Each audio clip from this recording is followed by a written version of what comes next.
So Clarence, this is just for the, so Clarence, there's so many people now, there's so many real estate agents looking at our team, especially now as we move into 2017. Right. And the biggest question everybody asks is that, hey, this sounds too good to be true, right? How can people make good income, netting high, six-figure income, or with no expenses, no door knocking, no cold calling? So today, I want to introduce to Clarence here, and this will be appropriate because how long have you been with the team? About 2 years. 2 years. Yeah, Okay. 2 years now. So this is a good experience, right? So you really, right now, I remember when Clarence first joined the team. I think if you watch the initial video, you can see that was Clarence's first year. Yeah. So this is Clarence's second year. So you kind of see the whole thing, right?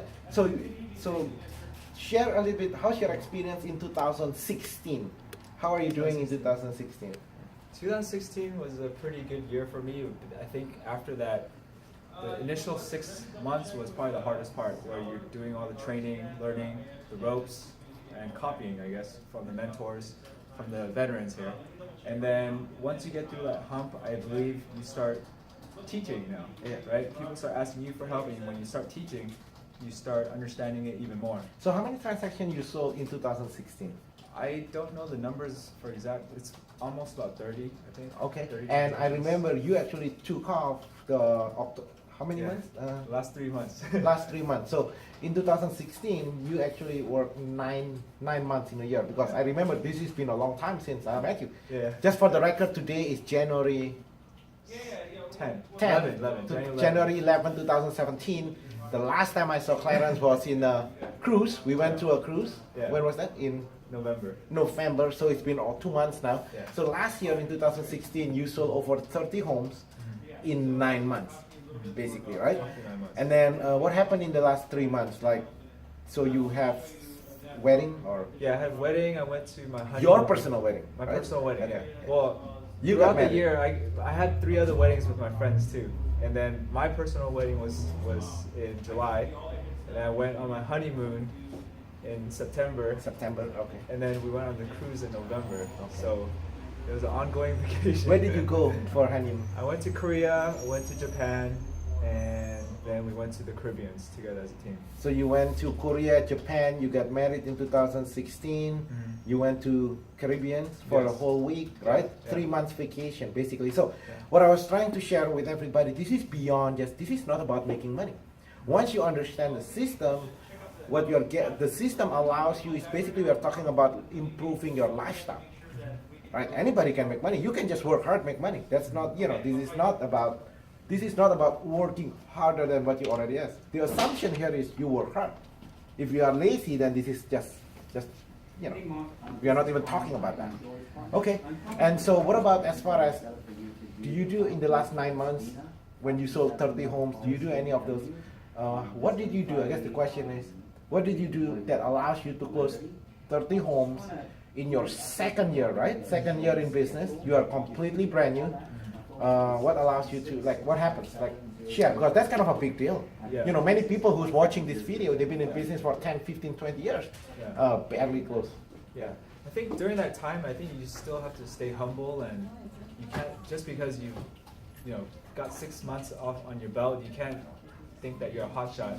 So I continually went to training, kept sharpening my axe in the mornings, went on appointments that were set up by the ISAs, the inside sales team, and the more appointments you go on, the more you hone your skills and are able to handle objections.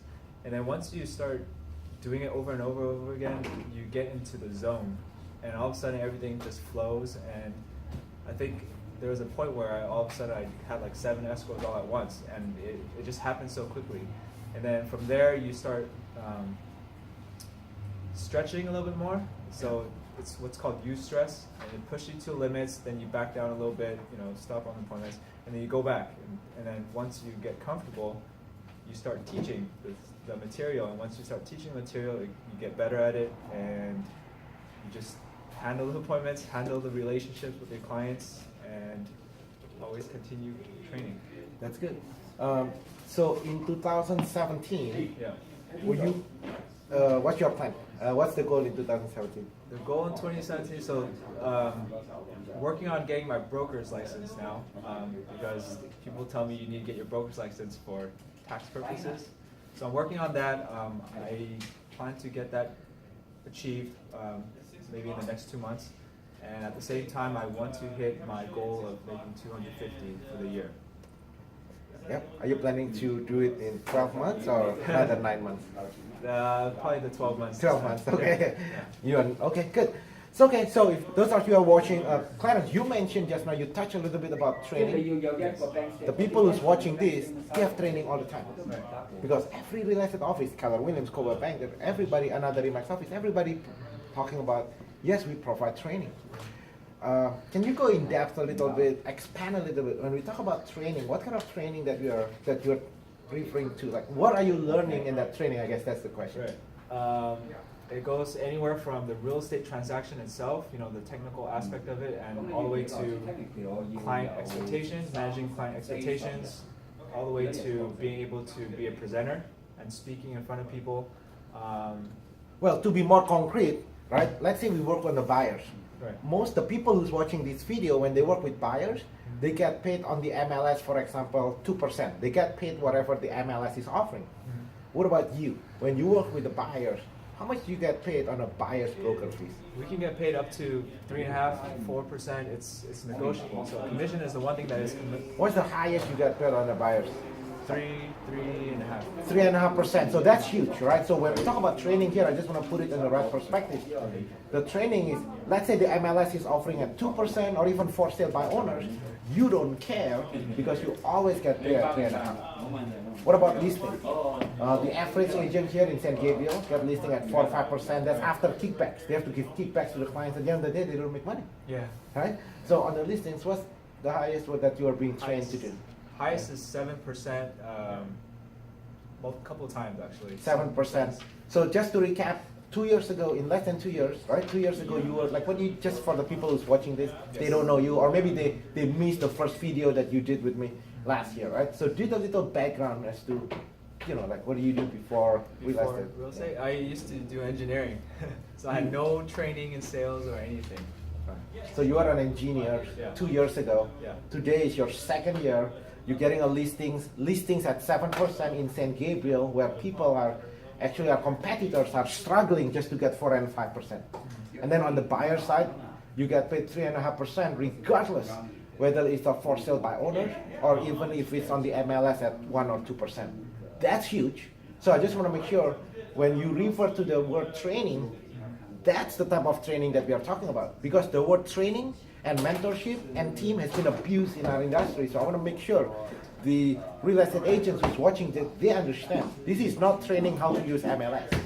This is not training how to use zip form. This is not training how to door knock or cold call. Okay, let's go back, let's finalize, let's tie it up. In the last 9 months that you closed 30 deals, how many hours are you spent on door knocking? Never, I haven't door knocked yet. You have not, since your first, Okay. Yeah, I kind of actually want to try it just to see what the experience is like. But Yeah, he wants to see what you guys do or not, right? I haven't done it Yeah, yet. but you know, right? Traditional real estate agents spend majority of their time, Yes.